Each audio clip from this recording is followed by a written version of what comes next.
Welcome.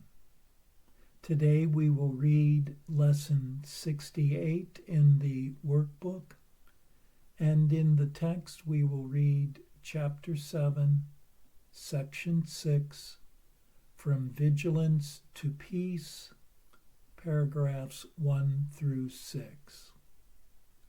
And now for Lesson 68. Love holds no grievances. You who were created by love, like itself, can hold no grievances and know yourself. To hold a grievance is to forget who you are. To hold a grievance is to see yourself as a body. To hold a grievance is to let the ego rule your mind and to condemn the body to death. Perhaps you do not yet fully realize just what holding grievances does to your mind. It seems to split you off from your source and make you unlike him. It makes you believe that he is like what you think you have become, for no one can conceive of his Creator as unlike himself.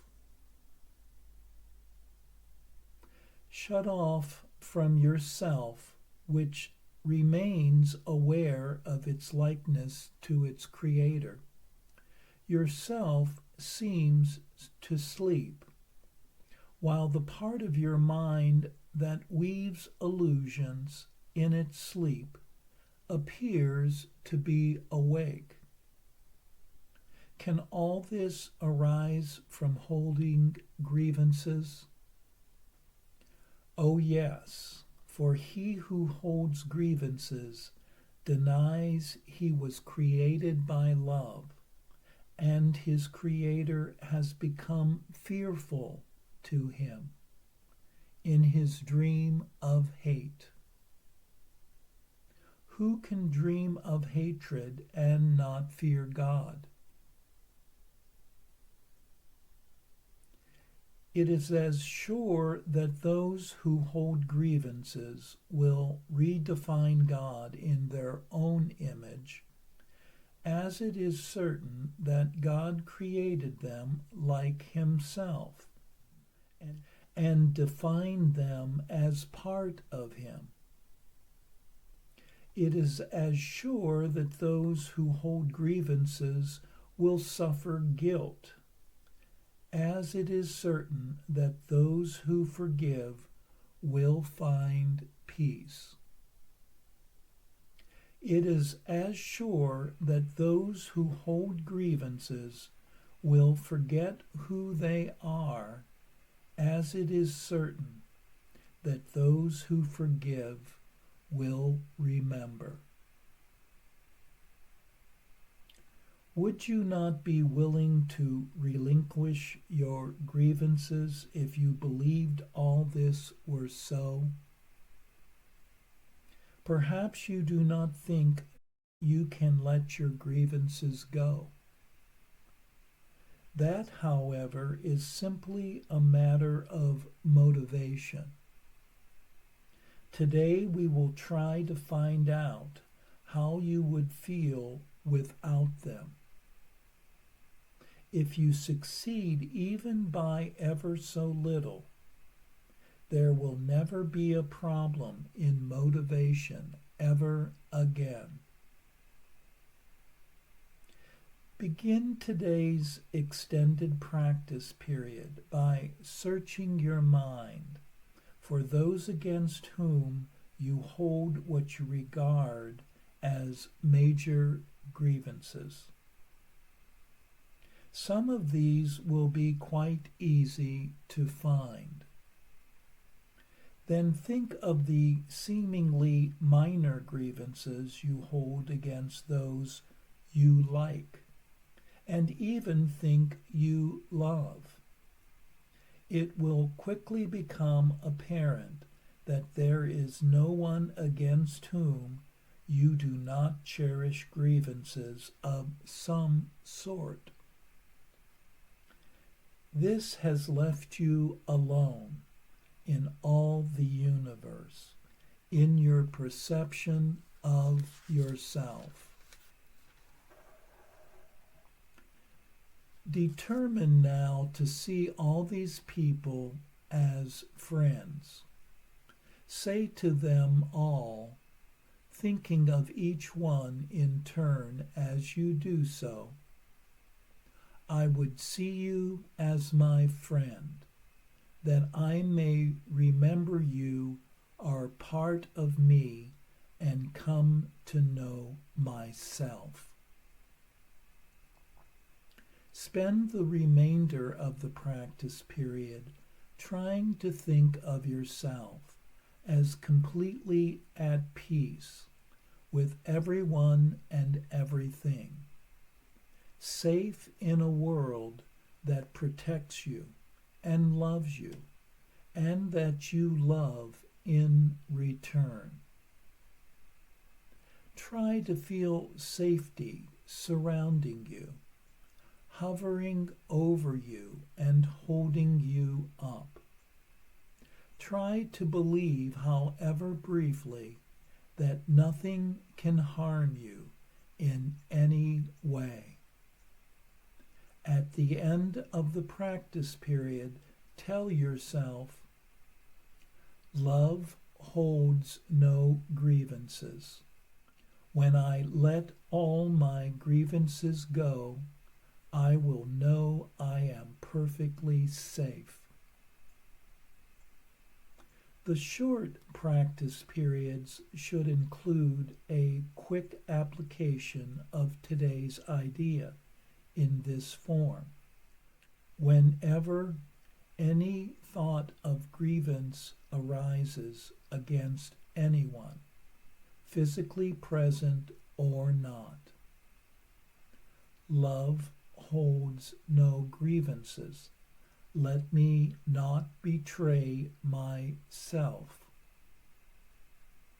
In addition, repeat the idea several times an hour in this form. Love holds no grievances. I would wake to myself by laying all my grievances aside and wakening in him.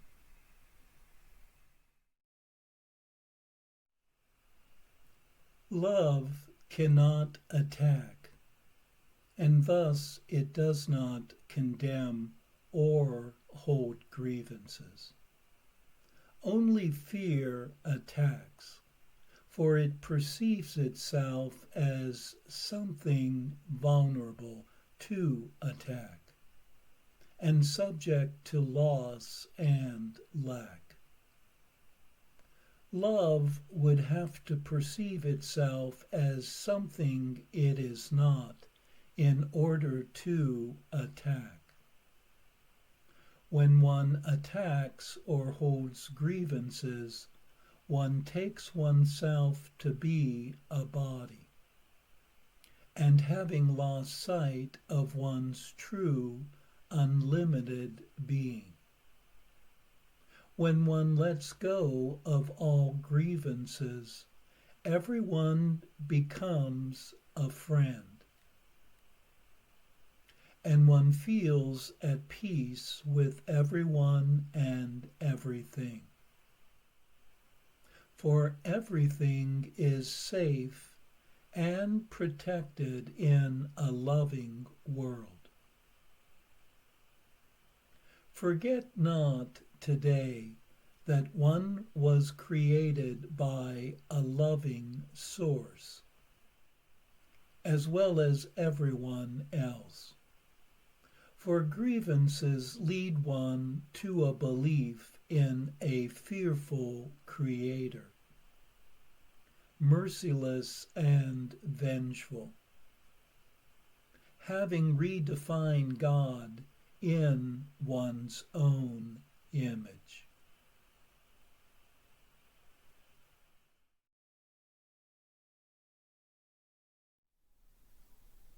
And now for our text reading for today from chapter 7, section 6, from Vigilance to Peace, paragraphs 1 through 6.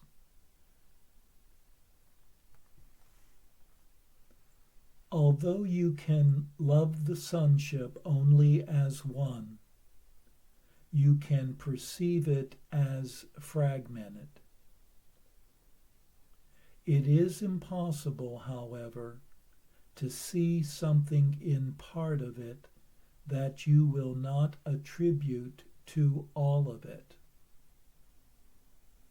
That is why attack is never discrete, and why it must be relinquished entirely. If it is not relinquished entirely, it is not relinquished at all. Fear and love make or create, depending on whether the ego or the Holy Spirit begets or inspires them. But they will return to the mind of the thinker, and they will affect his total perception. That includes his concept of God, of his creations, and of his own. He will not appreciate any of them if he regards them fearfully. He will appreciate all of them if he regards them with love. The mind that accepts attack cannot love. That is because it believes it can destroy love, and therefore does not understand what love is. If it does not understand what love is, it cannot perceive itself as loving. This loses the awareness of being, induces feelings of unreality, and results in utter confusion. Your thinking has done this because of its power, but your thinking can also save you from this because its power is not of your making. Your ability to direct your thinking as you choose is part of its power. If you do not believe you can do this, you have denied the power of your thought, and thus rendered it powerless in your belief.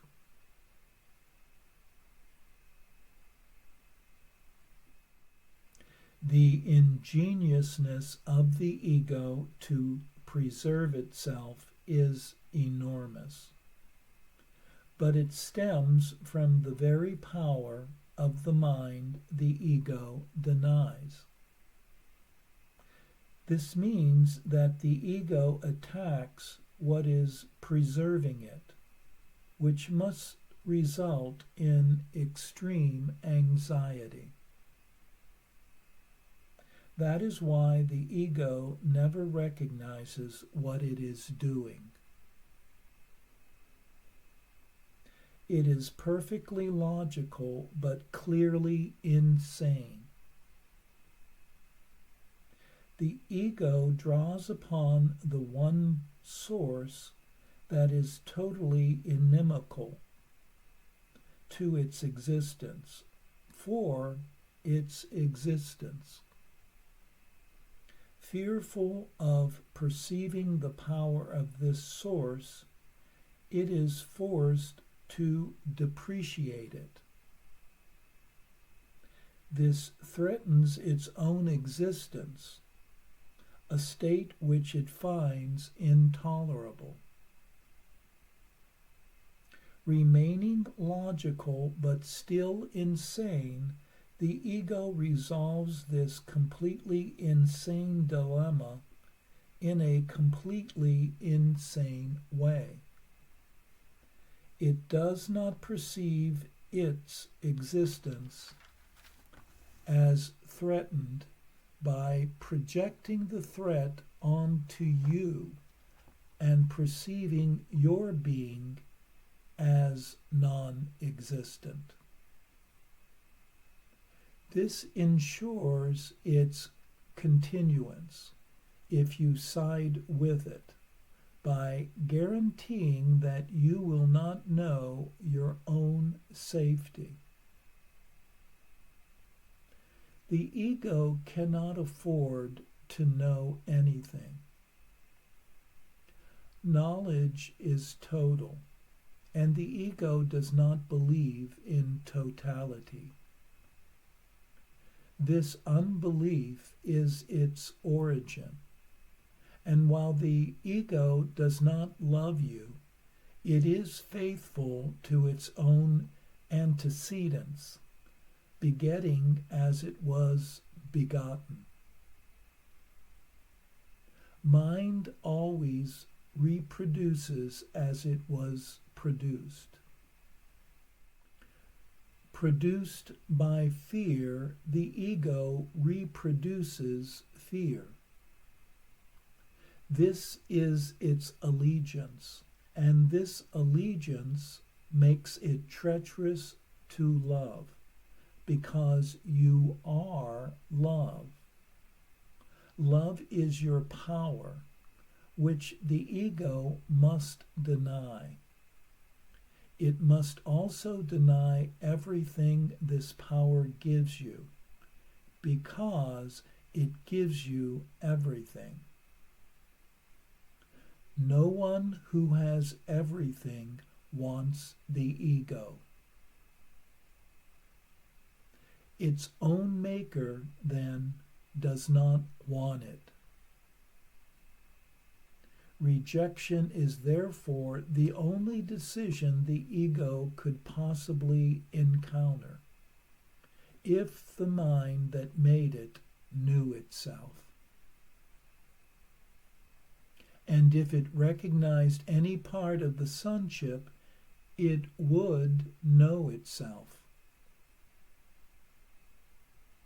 The ego, therefore, opposes all appreciation, all recognition, all sane perception, and all knowledge. It perceives their threat as total, because it senses that all commitments the mind makes are total.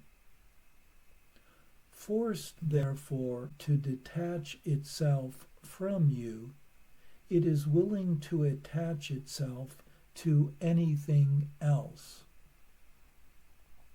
But there is nothing else. The mind can, however, make up illusions, and if it does so, it will believe in them, because that is how it made them.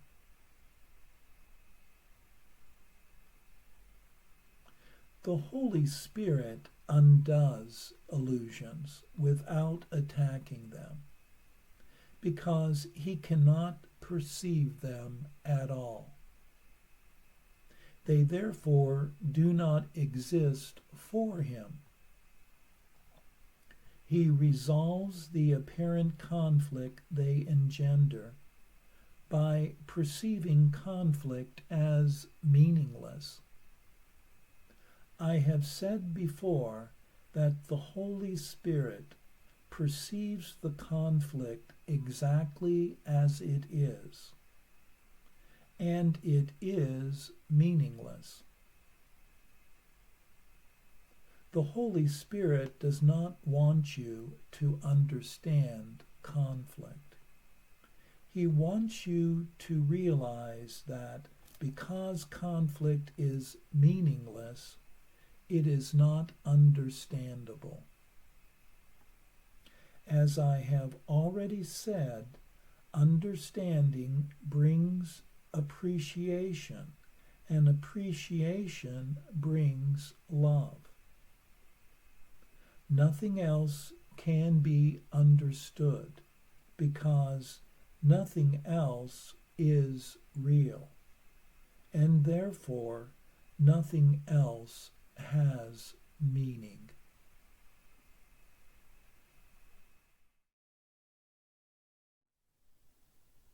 The egoic mind that attacks cannot love because it believes it can destroy another, who is only love, and thus reveals that it does not understand what love is.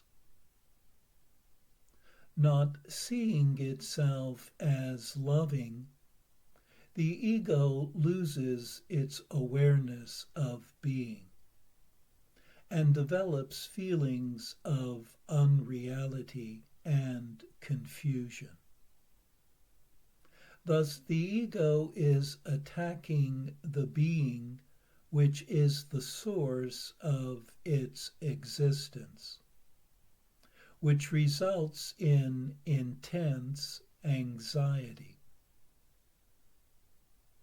The Holy Spirit does not try to understand the ego's illusions, merely recognizing that the power of love has given everyone everything that is real.